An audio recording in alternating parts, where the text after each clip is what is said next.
Assalamu alaikum. Dear Imam Omar, I hope this finds you well. Assalamu alaikum wa rahmatullah. Assalamu alaikum wa rahmatullah. So I'm praying regularly again and going to the masjid. But it seems like every time you walk out the masjid, you've got that guy standing at the door, unassumingly looking around with the infamous charity box. In our case, it's Kareem, who never seems to take a week off. If you're lucky, you'll have $1 to get yourself out of an awkward situation. But this time, all I had was a 20. Sure, I felt bad about it considering the fact that the Imam just gave a sermon on how to trust Allah with all of your affairs, and how dismayed Kareem seemed with me. I thought about giving him the 20, but I've seriously got a lot on my plate right now. Besides, what's $20 going to do? When you sit down and crunch the numbers over and over again, your expenses in life seem never ending, and you feel like it's only a matter of time before it all falls apart. I look at my niece Fatima and see that innocent, stress-free child that I once was. She gets her daily allowance of $1 just like I used to, and doesn't have to worry about spending on anything or anyone else.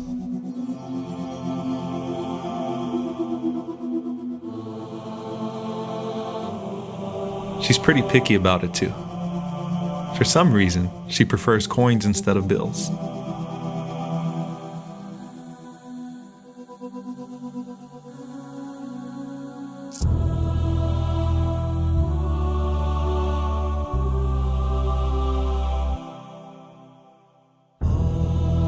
I just wonder what she does with all that change.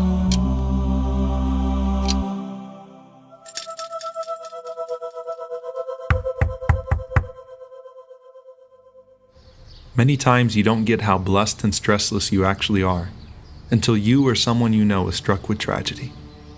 Eunice came by that day and informed me that Kareem was actually hit by a car after Jum'ah and suffered 2 broken legs. Eunice was collecting money from each member of the community to help pay for his medical expenses. I told him I didn't have much, but Eunice said that so many people were pitching in that anything would count. And suddenly that $20 I refused to put in Kareem's box for the sake of Allah went to Allah for the sake of Kareem. We'd all love to live the lives of the rich and famous, but all that is skewed perception. Besides, Allah can take it away from you in an instant and leave you in a state of desperation, yet with a much needed dose of humility. That's when it's all put back in perspective, and you realize the wisdom of the Prophet, peace be upon him, when he said that true richness lies in the heart. The smaller things in life start to mean so much more, and you realize you still have a whole lot to be grateful for.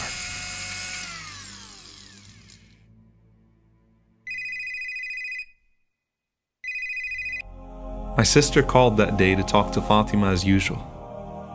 And after talking about everything, and I mean everything that happened that day, she asked to speak to me.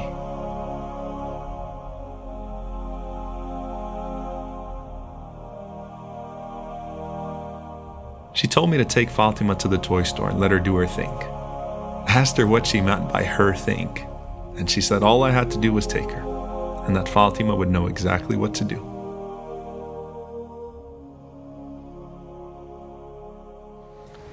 But just like with Kareem, tragedy is always around the corner, and people's happiest moments in life are often spoiled by unexpected disasters. But sometimes Allah spares you in His divine decree to teach you a lesson. And Allah taught me that lesson through Fatima. As her mom said, she knew exactly what to do. Apparently, that second piggy bank is where she would keep her charity money, and every time she'd buy something for herself, she'd also buy a toy for a refugee child who couldn't afford to. Fatima explained to me that if Allah gives you, you should always give back, even if it's small, because it might mean a lot to someone else. As usual, the little girl with the big heart was right.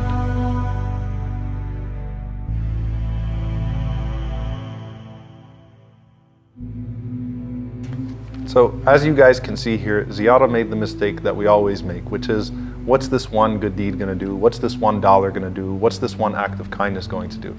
And the Prophet ﷺ, he warned us of that attitude. He said, لا تحقرن من المعروف شيئا. Do not belittle any one of your good deeds, even if it's serving a glass of water to your brother with a smile on your face, because you don't know which one Allah is going to accept. I mean, we constantly hear these numerous examples from the Prophet ﷺ about the woman, for example, that entered into paradise though she was an adulteress because she gave water to a thirsty dog, or the man who was strolling in paradise because he removed something harmful from the road. The Prophet ﷺ said, if the day of judgment comes and you have a plant in your hand, even though you know the earth is going to be shattered and you can plant it, go ahead and plant it, because Allah might accept it. And if Allah accepts it, then that's all that we want in this life. That's all that counts on the day of judgment. And that's why Abdullah bin Omar radiallahu anhu, he said that if I knew that Allah accepted a single prayer from me, then I would wish for death. And if you notice all of these different incidents that we go through with the Prophet ﷺ, they all include an act of kindness, an act of charity, an act of service. Why? Because Allah shows mercy to the merciful. And so when you demonstrate, when you display an act of mercy, the most merciful will not let your mercy exceed His.